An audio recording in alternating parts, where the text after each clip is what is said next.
감사합니다. 아마 이 자리에 계신 분들은 이제는 추수감사절의 유래는 대부분 아실 것 같습니다.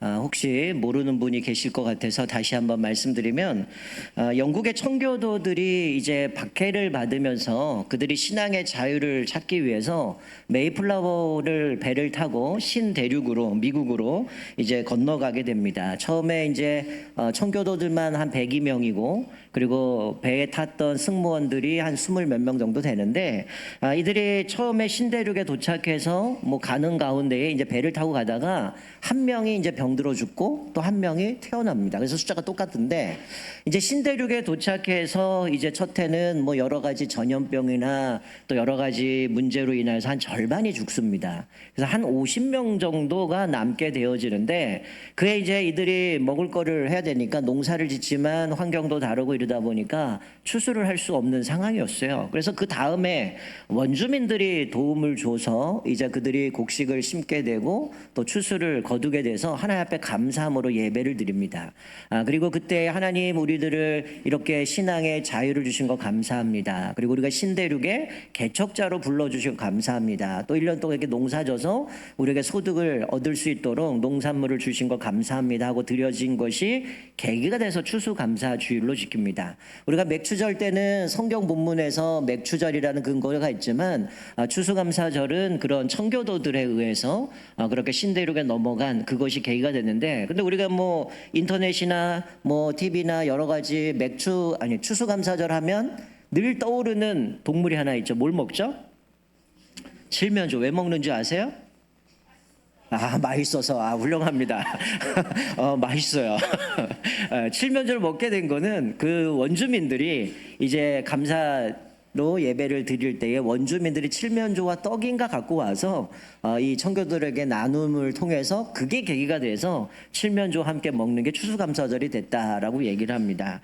여러분, 요즘은 뭐 여기 계신 분들은 농사를 짓는 분이 뭐 업으로 농사를 짓는 분은 아마 거의 없을 겁니다. 그냥 텃밭에서 야채 키워서 뭐 상추나 깻잎이나 이런 거, 고추 이런 것들을 뭐 식사를 위해서 하시지만, 뭐 우리가 이 시대에는 농사를 짓지 않다 보니까 좀 약간 괴리감은 있긴 해요. 그러나 우리가 오늘 시편의 말씀을 보면 이 시인은 하나님 앞에 우리가 감사해야 될 이유들을 아주 구체적으로 기록을 하고 있어요. 사실 이 감사라고 얘기를 하고 있지만, 이 시편이 오늘 이 읽은 136편이 기록된 시기는 언제냐면 학자들이 포로로 끌려갔다가 포로 이후에 이 시편이 기록됐다는 거예요. 우리 알다시피 이스라엘이 바벨론의 포로로 끌려갔다가 그들이 나중에 돌아올 때는 뭐 성전도 다 부서진 상태고 옛날에 그 아름다웠던 솔로몬의 성전이 있는 것도 아니고 초라하고 별볼없는, 그래서 많은 사람들이 눈물을 흘리면서 야, 우리가 어쩌다 이렇게 됐는가 이런 상황 가운데 불려졌던 시라고 우리가 알 수가 있는데, 오늘 시편은 하나님의 인자하심을 찬양하는 노래입니다. 여러분, 이게 제가 오늘 21절부터 읽었지만 사실 1절부터 좀 간략하게 살펴볼 건데, 오늘 시편의 말씀을 보면 계속 반복되는 단어가 있어요. 감사하라, 인자하심이 영원함이로다. 이게 매 절마다 반복이 되면서 26번이 반복이 됩니다.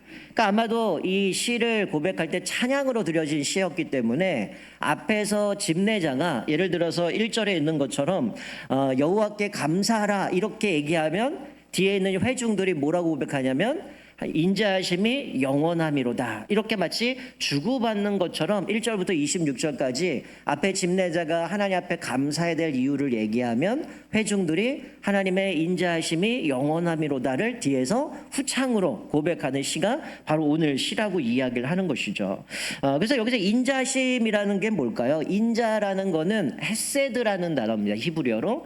이 헤세드는 헬라어로 보면 아가페라는 의미와 비슷한데, 어떤 거냐면 무조건적이고 영원한 사랑을 이야기할 때 헤세드, 뭐 자비, 뭐 인애 이렇게 표현을 하는 거죠. 그러니까 이 시인이 고백하는 것처럼 하나님이 우리에게 베푸신 은혜가 너무 크기 때문에 무조건적이고 또 영원한 그 사랑을 고백하면서 감사함을 주거니 받거니 하면서 하나님이 우리에게 베푸신 은혜들을 고백하는 거예요. 근데 사실은 이들은 어떤 상황입니까? 포로 끌려다 왔기 때문에 완전히 뭐 가진 것도 없고 아무것도 없는, 어떻게 이걸 재건하지? 우리 앞으로 뭐 먹고 살아야 되지? 우리가 어떻게 이제 끌고 나가야 되지? 이런 고민 가운데 이들은 하나님이 베푸신 은혜들을 감사한다라는 거죠. 여러분, 오늘 2024년 추수감사절을 맞이하면서 여러분 어떤 감사의 제목이 있습니까? 어떤 분은 그런 얘기를 해요. 목사님, 지금 이 시대를 보세요. 너무 힘들지 않습니까? 나라도 그렇고 경제도 그렇고 끊임없이 전쟁도 치르고 있는 상황들, 여러 가지 뭐 하나 온전한 게 없는데 어떻게 감사할 수 있습니까? 어떨 때는 하나님이 안 계신 것 같습니다, 이런 얘기를 해요. 근데 사도 바울은 뭐라고 얘기하냐면, 이 자연 만물을 보면 하나님을 다 그곳에 드러내셨기 때문에 핑계하지 못한다는 거죠. 제가 로마서 1장 8절 읽어드리면, 창세로부터 그의 보이지 아니하는 것들 곧 그의 영원하신 능력과 신성이 그가 만드신 만물에 분명히 보여 알려졌나니 그러므로 그들이 핑계하지 못할지니라. 하나님 없는 것 같아, 이런 얘기하지 말라는 거예요. 자연 만물을 통해서 분명히 하나님이 드러내셨다는 거예요. 그런데 사실은 우리의 마음이 어두워져서 뭘 못 보는 겁니까? 그것을 깨닫지 못하는 거예요. 또 어떤 사람들 의도적으로 하나님이 존재하지 않다라고 거부해버리기 때문이라는 거예요. 그러나 이 사실을 안다면, 하나님이 주신 마음으로 이 세상을 보고 하나님 만드신 만물을 보면 하나님의 손길을 발견하게 되고 그분의 음성을 듣게 되는 거죠. 그러면 우리는 하나님을 찬양할 수밖에 없다는 거예요. 근데 오늘 이 시는 결론부터 제가 말씀드리면, 이 시는 여러 가지 하나님이 우리에게 베푸신 은혜를 감사하지만 한마디로 얘기하는 것은 우리는 자격이 없다는 거예요. 우리는 애시당초 이런 은혜를 받을 자격이 없고 조건도 안 되는데 하나님의 인자하심 때문에, 무조건적이고 영원한 사랑 때문에 우리에게 이렇게 베풀어 주셨으니 우리는 하나님 앞에 감사할 수밖에 없음을 고백해 주고 있는 거죠. 자, 좀 구체적으로 살펴보면 시인이 하나님 앞에 감사해야 된다는 것을 크게 5가지로 얘기합니다. 크게 5가지 얘기하는데, 자, 1절부터 3절까지는 무엇을 찬양해야 되느냐? 하나님이 위대하시다는 거예요. 하나님이 위대하다. 1절에 여호와께 감사하라. 왜 여호와께 감사해요? 하나님 위대하신 분인데 선하시기 때문이라는 거예요. 여러분, 우리가 좀 오해하는 것 중에 하나가 뭐냐면, 하나님은 선하다라고 얘기할 때 내가 원하는 거 주시고 내가 잘 될 때 하나님이 나를 인도하셨기 때문에 하나님은 선하다 생각하는 거는 기본이고, 그러면 하나님이 나에게 뭔가 내가 원하는 것, 내가 계획한 것이 잘 안 되면 하나님은 선하지 않은 분일까요? 따라하겠습니다. 하나님이 하시는 일은 다 선하다. 하나님이 하시는 일은 모두 다 선하다는 거예요. 때로는 하나님, 내가 이거 계획하고 이거 가야 되는데 하나님이 막으셔요. 때로는 내가 고집피면 하나님이 때리기도 하셔요.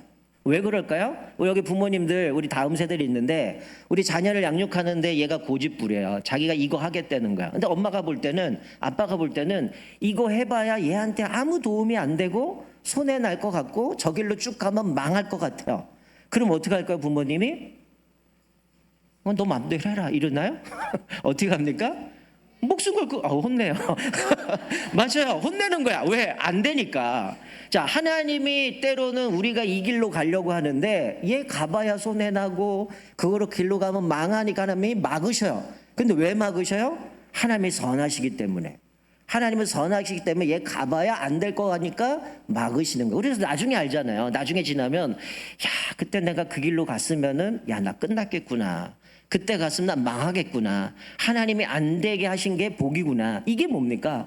하나님이 하시는 일이 선하기 때문에 그 선하신 하나님을 찬양해야 된다는 거예요. 그리고 또 하나 뭐라고 얘기하면, 신들 중에 뛰어난 하나님이시기 때문에 찬양해야 되고, 주들 중에 뛰어나신 주시기 때문에 하나님을 찬양해야 되는 거예요. 어떤 신들하고 비교할 수 없는 위대한 분이기 때문에 그분을 찬양해야 되고, 주들 중에 뛰어난 주라는 것은 세상에 온갖 신들이 자기가 주인이라고 얘기하지만 하나님과 비교할 만한 신이 없다는 거예요. 오직 예수 그리스도, 오직 하나님만이 만왕의 왕이시고 신들 중에 신이고 주들 중에 주시기 때문에 그분을 찬양해야 된다고 말씀하는 거예요. 자, 두 번째, 4절부터 9절까지는 하나님의 위대하신 분인데 그분이 뭘 하셨는가, 이 세상을 만드신 분이에요. 그래서 창조주 하나님을 찬양해야 된다는 거. 마치 창세기 1장을 보는 것처럼, 자, 4절에 보니까 큰 기이한 일들을 행하셨다. 기이한 일을 행하신 게 뭐예요? 기적을 베푸셨다는 거예요. 하나님의 기적을 베푸셔서 없는 것 중에 하나의 말씀으로 그 능력으로 이 세상을 창조하셨는데, 하나님은 능력의 한계도 없으시고 누구의 도움을 받지도 않으시고 홀로 수많은 기적을 통해서 이 세상을 만드셨는데, 5절에 보니까 지혜로 하늘을 지으셨고 6절에 육지와 바다를 창조하셨고 7절부터 9절까지는 큰 빛들을 지으셨다라고 말씀하죠. 하나님께서 이 세상을 만드신 이유가 뭡니까? 우리로 하여금 그곳에 살아갈 수 있는 터전을 만들어 주신 거예요. 그리고 하나님께서 요즘에도 태풍 때문에 늦게 태풍이 와서 난리난 나라가 있듯이, 하나님이 하늘을 만드셨을 뿐만이 아니라 육지와 바다를 창조하셨는데, 가끔 뉴스를 보면 쓰나미나 여러 가지 태풍으로 바다가 완전히 집을 덮쳐버리는 모습이 있는데, 여러분 이게 매일 일어나는 일이라면 어떨까요? 그 땅에서 살겠습니까? 못 살잖아요. 근데 성경은 뭐라고 말해서 하나님이 육지와 바다를 만드셨는데 경계를 만드셨다는 거예요. 바다가 육지를 넘보지 못하라. 물론 우리가 자연을 파괴했기 때문에 이상 기후로 태풍이나 또 잘못된 것들을 통해서 물난리가 나고 수많은 사람이 죽어가지만, 원래 하나님이 만드신 자연은 육지와 바다의 경계를 정하셔서 인간으로 하여금 육지에서 건강하게 평안하게 살 수 있도록 은혜를 베푸셨다는 거예요. 그리고 큰 빛들을 주셨다는 게 해와 달과 별이죠. 해가 낫을 주관해서 이제 우리는 가을이 점점 사라지는 것 같아요. 또 추워지는데, 그때 햇빛이 우리를 따뜻하게 해주고, 밤에는 별과 달이 어둠을 밝혀주면서 우리가 갈 수 있는 것을 인도해 주죠. 때로는 이 큰 빛과 이것들이 어떻게 해요? 우리의 사계절을 이뤄가게 되고 또 지구가 도는 것들을 통해서 만들어가는 것처럼, 이건 하나님께서 우리에게 생명을 주실 뿐만이 아니라 특별히 이거는 예수를 믿든 안 믿든 모든 사람에 주시는 보편적인 은혜라는 거죠. 예수 믿는 사람에게는 햇빛 주고 예수 안 믿는 사람은 햇빛 안 주고 이러지 않는다는 거죠. 이건 모든 사람에 베푸신 은혜예요. 자, 여기까지 창세기 1장의 내용과 같은데, 하나님은 첫 번째 위대하신 분이기 때문에 그분을 찬양해야 된다. 두 번째, 하나님은 이 세상을 창조하셨기 때문에 하나님을 찬양해야 된다는 거예요. 그리고 세 번째로 이제는 10절부터 15절까지 하나님이 우리를 구원해 주셨기 때문에 하나님을 찬양해야 된다라고 말씀해요. 자, 여기 10절에 보니까 10가지 재앙, 10번째 재앙으로 장자를 치시고 억압자들에게서 구원하셨다라고 말씀합니다. 여러분, 이스라엘 백성들이 애굽에서 노예 생활하다가 하나님의 모세를 통해서 광야 가서 제사를 드린다고 얘기를 하는데, 바로가 강박해서 안 보내줍니다. 그래서 10번의 재앙을 내리기 시작해요. 근데 하나님은 포기하지 않으시고 강박한 이 바로의 그 마음의 강박함들을 보시지만 포기하지 않고 10번째 장자를 치심으로 이스라엘 백성들을 구원해 주셨다는 거예요.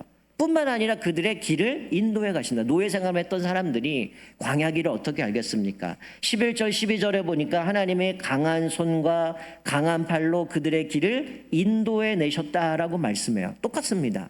우리가 지금 살아갈 때에 혼란스럽고 어떻게 될지 모르겠고 이 세상이 왜 이런가 좀 불안하고 염려되지만, 이런 혼란스러운 세상에서도 하나님은 우리의 길을 인도해 주시고 붙들어 주신다는 거죠.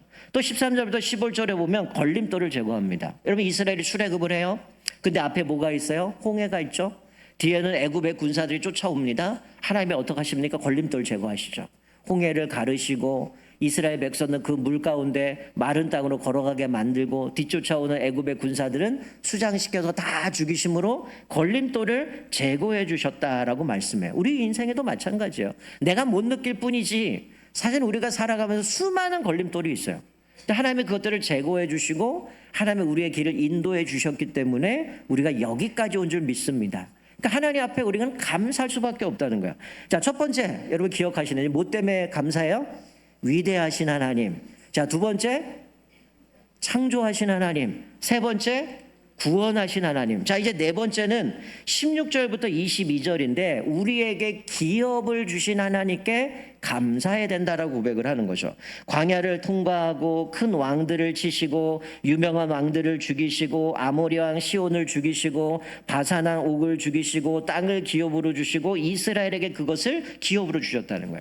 여러분, 광야 40년을 무사히 통과하게 하셨습니다. 이들은 노예 생활만 했던 사람들이니 광야를 뭐 이렇게 구체적으로 알 수가 없어요. 근데 이 광야라는 건 우리가 요즘도 내가 힘들면 내가 요즘 광야를 걷는 것 같대. 이런 고백을 하지만 그 한편에 어떤 마음이 있어요? 광야는 매일매일 하나님의 기적이 없으면 살 수 없는 공간입니다. 그런 하나님의 기적을 통해서 우리가 그 속에 살아가는 거죠. 만나를 주시고 메추라기를 주시고 또 반석에서 물을 주시고 구름 기둥 불 기둥으로 인도하시고, 그래서 신명기에 보면 40년 동안 발이 부르트지 않고 의복이 헤어지지 않을 정도로 하나님이 그들을 40년 동안 안전하게 보호해 주셨다라는 것이죠. 우리도 때로는 광야 같은 길을 걸어갑니다. 고난이 오고 시련이 오고 아픔이 있지만 그 속에 우리가 포기하지 않을 것은 주님을 신뢰할 때 하나님이 그 광야 같은 곳에서 우리에게 기적을 베푸시고 우리를 인도하셔서 그 광야를 안전하게 지나가게 만드신다는 거예요. 뿐만 아니라 이스라엘이 가는 그 길 가운데에 그들의 앞길을 막는 방해자들을 하나님이 친히 제거해 주셨어요. 여기 본문 말씀 보니까 그것이 왕들이라도 제거해 주신다는 거예요. 여러분, 이스라엘 백성들이 가나안 땅에 정복할 때까지 몇 번의 전쟁을 치렀을까요? 33번을 전쟁합니다.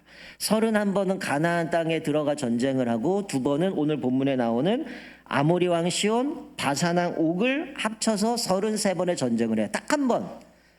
아이성 전투에 이게 이제 마치 내가 여리고성 전쟁하니까 이거 내 힘으로 되는 것 같네? 착각하다가 아간의 실수로 인하여서, 범죄함으로 인하여서 이스라엘이 전쟁에 실패하지만, 그리고 나서 이거는 내가 싸우는 게 아니구나, 하나님이 싸우는 거인가를 분명히 알았을 때 하나님 말씀에 순종할 때 나머지 전쟁은 다 승리했다라는 거예요.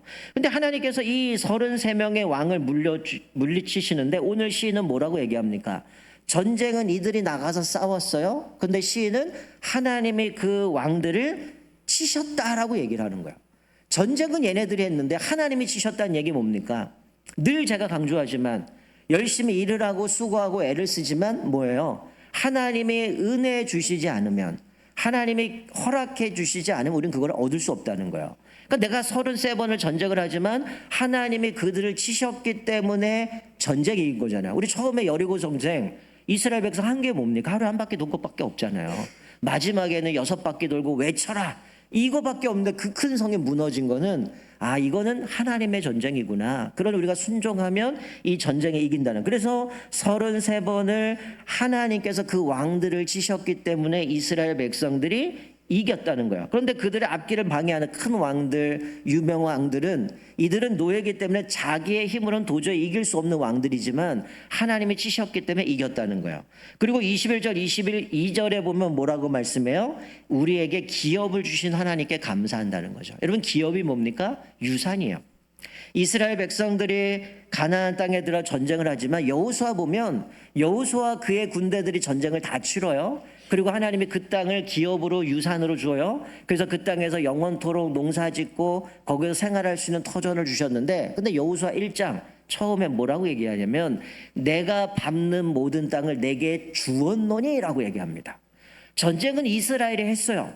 그러나 그 땅은 하나님의 선물로 유산으로 기업으로 주셨다는 것. 앞에서 말씀드린 것처럼 하나님의 선물로 주신 거죠. 그렇기 때문에 이스라엘 백성들은 그 땅에서 하나님께서 우리에게 주신 이 기업에서 하나님의 말씀에 순종하고 살아가야 되는 거죠. 그러니까 우리가 하나님의 나라라고 할 때는 하나님의 주권으로, 하나님의, 쉽게 얘기하면 우리나라는 대한민국의 법이 있는 것처럼 하나님 나라의 백성은 하나님의 법을 따라 순종하면 우리에게 복을 주시는 거예요.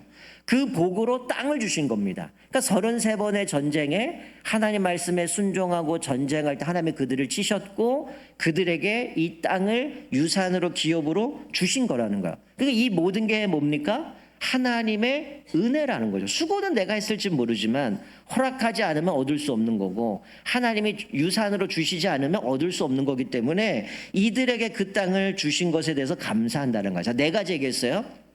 첫 번째 뭐라 그랬죠? 위대하신 하나님. 이 연결이 되는 거죠. 위대하신 하나님인데 그분이 뭘 하셨는가? 창조하신 하나님이라는 거죠. 그리고 그 창조하신 하나님이 우리를 특별히 사랑하셔서 이스라엘 백성들을 구원해 주셨어요. 그리고 그들에게 기업을 유산으로 주셨다는 겁니다. 자, 그리고 다섯 번째 마지막 23절부터 25절, 왜 우리가 하나님을 찬양해야 되느냐? 오늘 읽은 본문인데 하나님이 우리를 보호하시기 때문에 하나님을 찬양해야 된다는 거죠. 자, 그러면 비천한 가운데 우리를 기억하셨다. 대적에게서 우리를 건져 주셨다. 육체에 먹을 것을 주셨다. 여러분, 비천하다는 얘기는 보잘것없다는 겁니다. 여러분, 내가 예수 믿게 된 건, 우리가 구원받은 건 우리가 어떤 자격이 있거나 가치가 있고 존귀한 자들이기 때문이에요? 아니죠. 하나님이 우리를 기억해 주셨고 사랑해 주셨기 때문에 예수님을 이 땅에 보내주셨고 그 예수님의 십자가의 죽으심으로 구원받은 거죠. 우리는 자격도 없고 그럴 만한 가치가 없어요. 왜? 사도 바울이 고백한 것처럼 마귀에게 종노릇했던, 꼬복 역할을 했던 사람들이에요. 그리고 우리에게는 자격이 없어요. 그냥 마귀의 노예일 뿐이었는데 하나님의 허물과 죄로 죽었던 우리를 건져주시고 사랑해 주셔서 예수님을 보내주셨기 때문에 구원받았다는 거예요. 여기 성경에 보면 기억하셨다는 얘기는 거의 다 대부분이 구원으로 연결됩니다. 하나님이 우리를 기억하셔서 구원해 주셨다는 거예요. 그러니까 우리가 보잘것없는 우리들을 기억하시고 그 사랑으로 구원해 주셨기 때문에 감사해야 된다는 거예요. 또 하나, 우리를 보호해 주시기 때문에 25절에 피조물에게 먹을 것을 주십니다. 이스라엘이 광야에 있을 때 물이 없을 때 반석에서 물 주셨고 먹을 것에 만나 메추라기를 주셨고 또 그들을 인도해 주셨던 것처럼 우리가 주기도문 할 때도 뭐라고 고백해요? 뭐라고 기도합니까? 일용할 양식을 주옵시고. 하나님이 우리의 필요한 거는 기본적으로 다 공급해 주셔요. 그런데 우리는 예수님이 그런 말씀을, 너희가 무엇을 먹을까, 무엇을 마실까, 무엇을 입을까 염려하지 마라. 이런 것은 다 이방인이 구하는 거다. 이방인이 어떤 사람입니까? 아버지가 없는 거예요. 하나님 아버지가 없는 사람들은 내가 그것들을 다 구해야 되고 내가 그것들을 해결해야 돼요. 그러나 우리의 아버지 하나님이 계시면 그것들을 하나님이 우리에게 필요한 것들을 공급해 주신다라고 말씀하는 거예요. 그래서 마지막 절에 뭐라고 얘기합니까? 하늘에 계신 하나님께 감사하라. 왜? 그분의 인자가 영원하기 때문이라. 끝이 없다라는 거죠. 여러분, 우리가 2024년 우리 추수감사절을 맞이하면서 여러분은 어떤 것을 하나님 앞에 감사합니까? 오늘 이 시인은 다섯 가지로 하나님은 위대하시다. 그분 자체가 위대하시고요. 그분이 우리를 위해서 이 땅을 살아갈 수 있도록 창조하셨고 또 우리를 구원해 주셨고 우리에게 기업을 주셨는데 우리는 이 땅은 나그네예요. 우리는 안개와 같은 존재입니다. 우리 하나님 나라 백성들은 영원한 소망, 이 땅에서 천국을 누리지만 우리에게 기업을 주신 건 하나님이 기업이시고 두 번째로 우리에게 천국이 예비되어 있다는 거예요. 그래서 죽음 이후에도 소망이 있는 거죠.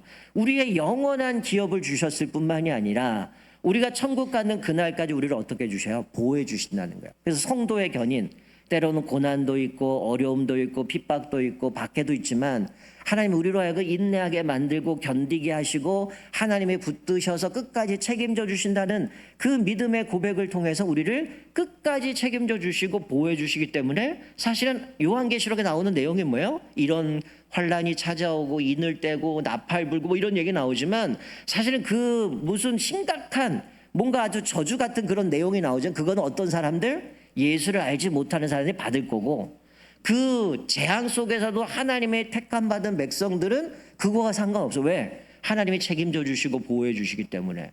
그래서 사실은 우리가 이 세상에 아무리 혼란스럽고 아무리 희한한 일들이 벌어지지만 하나님은 우리를 끝까지 책임져 주시는 이 믿음 하나만 있어도 우리는 흔들리지 않는다는 겁니다. 우리가 오늘 2024년 추수감사를 맞이하면서 한번 생각해 보셨으면 좋겠어요.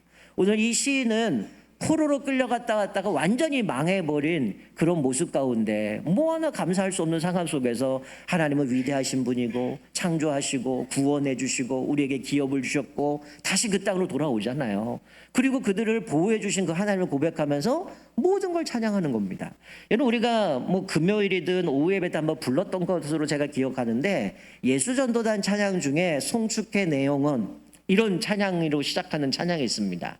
근데 그 찬양이 번역이 약간 아쉬워요. 그 찬양의 제목이 뭐냐면 한글로는 송축해 내용원인데 그 영어 가사를 보면 10,000 reason이라고 되어 있어요. 하나님 앞에서 우리가 찬양해야 될 이유가 10,000가지가 넘는다는 거예요. 사실 우리가 오늘 본문 말씀을 보면 우리가 하나님 앞에 감사할 수 있는 건 무궁무진한다는 거예요.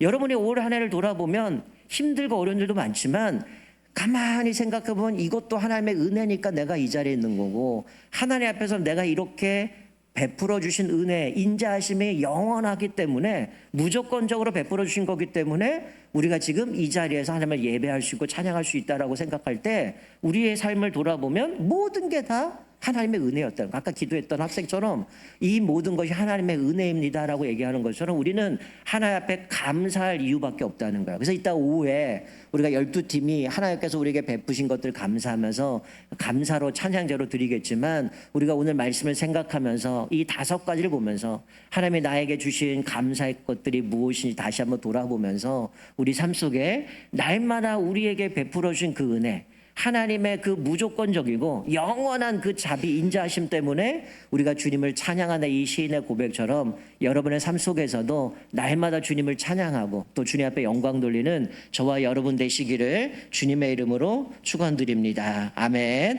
우리 같이 한번